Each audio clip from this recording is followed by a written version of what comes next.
In chapter 7, the main concept of the chapter was listening, responding, and the importance of listening is that we spend so much time doing it every day of our lives.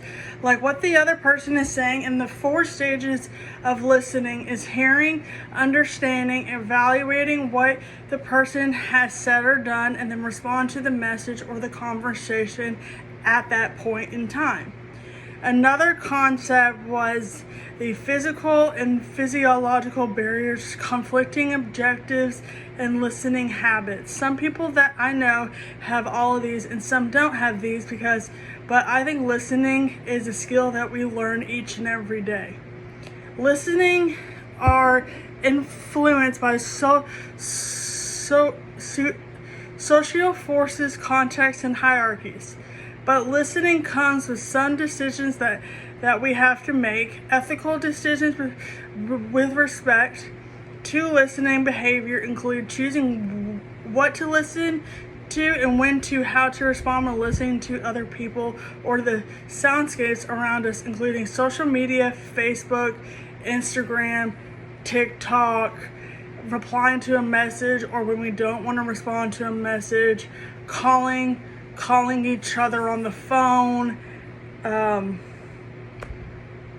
Snapchat is also happens. Listening to music, watching a TV show. These are all great examples of ethical decisions. Although we can offer no surefire easy recipes for becoming more effective listener, 2 guidelines that might help are identify your poor listening habits or barriers and practice mindful listening, like being in a calm setting, don't have any distractions, no animals, no parents, no nothing around. Just have you in the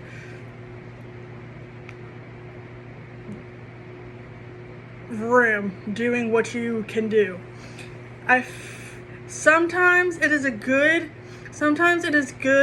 to become a mindful listener, but not all the time, because it can get you in trouble. Well, yeah, that's very true. Listening and not being in like the moment of the person when you're listening to a conversation can get you in trouble. That's happened to me multiple times. I feel like we can learn by each of these main objectives and ask for clarity or understanding of the context, conversation that you are having with the person who you are having the conversation with at that certain point in time.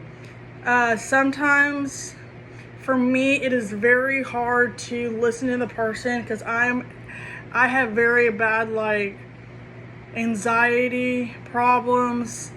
And I get worried and I can't stay in a certain setting. Sometimes it's hard for me to be in the moment right then and there, but sometimes it's always just best to learn.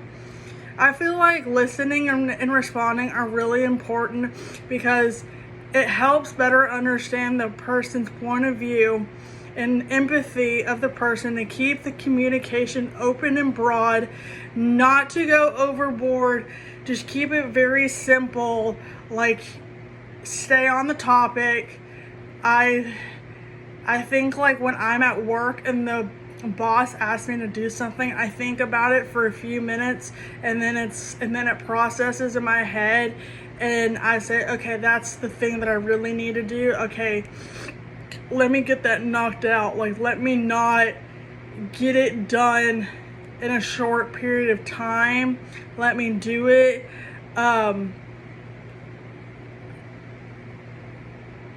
just feel like when you listen and respond to a person, it can benefit a lot of good things in our life and help with a lot of good things in our life.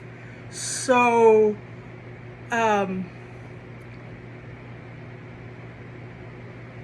and to this day, I am still having a very hard time listening and responding, but I know I can get over that.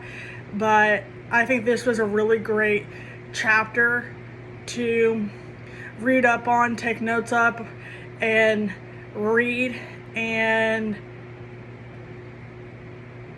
it was a very good chapter. In conclusion, I think this can benefit a lot of people.